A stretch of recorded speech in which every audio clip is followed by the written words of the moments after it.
ইসলামের দ্বিতীয় খলিফা হজরত ওমর রাদিয়াল্লাহু আনহুর শাসন আমলকাল। তখন পার্শ্বের এক প্রদেশের শাসক ছিল হরমুজান নামের এক অত্যাচারী রাজা। মুসলমানদের সঙ্গে তার প্রায় লড়াই হতো। লড়াইয়ে পরাজিত হলে তিনি বিভিন্ন শর্তে সন্ধি করতেন এবং নিজের রাজ্যে ফিরে যেতেন। পরে আবার সুযোগ পেলেই মুসলমানদের ক্ষতি সাধন করতেন।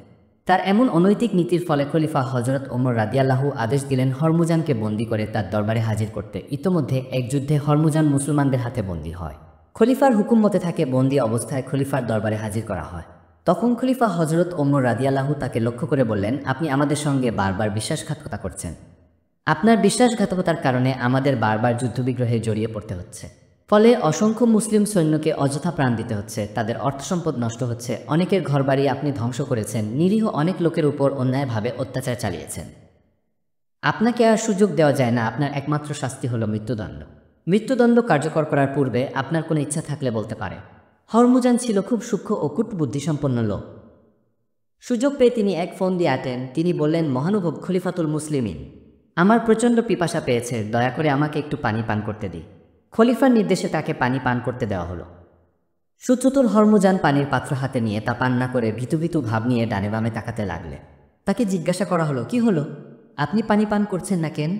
প্রশ্ন শুনে হরমুজান জবাব দিল, আমিরুল মুমিনিন, আমার ভয় হচ্ছে যে পানিটুকু পান করার আগেই আমাকে হত্যা করা হবে। তার কথার প্রেক্ষিতে হজরত উমর রাদিয়াল্লাহু বললেন, আপনি নির্ভয়ে পানি পান করুন।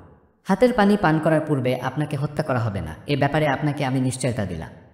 হরমুজান হজরত উমর রাদিয়াল্লাহুর এই কথা শেষ হওয়ার সঙ্গে সঙ্গে হাতে থাকা পানির পাত্রটি মাটিতে ছুঁড়ে ফেলে দিয়ে বললেন, মহামান্য খলিফা, আপনি বলেছেন হাতের পানিটুকু পান করার আগে আমাকে হত্যা করবেন না। আমি পানি ফেলে দিয়েছি, সে পানি আর পান করব না। ওয়াদা অনুযায়ী আপনিও আমাকে আর হত্যা করতে পারবেন না। হরমুজানের এই চালাকির প্রেক্ষিতে মুসলিম সৈন্যরা রেগে গিয়ে বলল, আমিরুল মুমিনিন, আপনি অনুমতি দিন, আমরা এখনই তার এমন অনৈতিক চালাকির শাস্তি দেই। কিন্তু খলিফা হজরত উমর রাদিয়াল্লাহু সবাইকে থামিয়ে দিয়ে বললেন, না, তা হতে পারে না।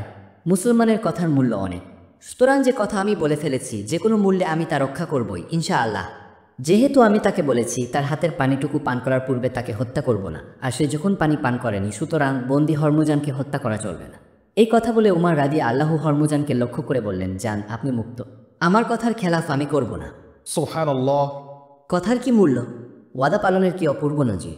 হরমুজান কল্পনাও করতে পারেনি তিনি এত সহজে মুক্তি লাভ করবে। রাসূলের প্রিয় সহচর হযরত উমরের মহানুভবতা দেখে তিনি দারুণভাবে প্রভাবিত হলেন। তিনি ভাবলেন, এই যদি হয় ইসলামের আদর্শ, তবে এর থেকে দূরে থাকা হবে আমার জন্য চরম দুর্ভাগ্যজনক। ইসলামের অতুলনীয় আদর্শে মুগ্ধ হয়ে হরমুজান ইসলাম গ্রহণ করলেন। এভাবেই যুগে যুগে ইসলামের অতুলনীয় আদর্শে মুগ্ধ হয়ে অসংখ্য মানুষ ইসলামের সুশীতল ছায়ায় আশ্রয় গ্রহণ করেছেন। বিশ্বব্যাপী ইসলাম ছড়িয়েছে আপন মহিমায়, শক্তির জোরে নয়।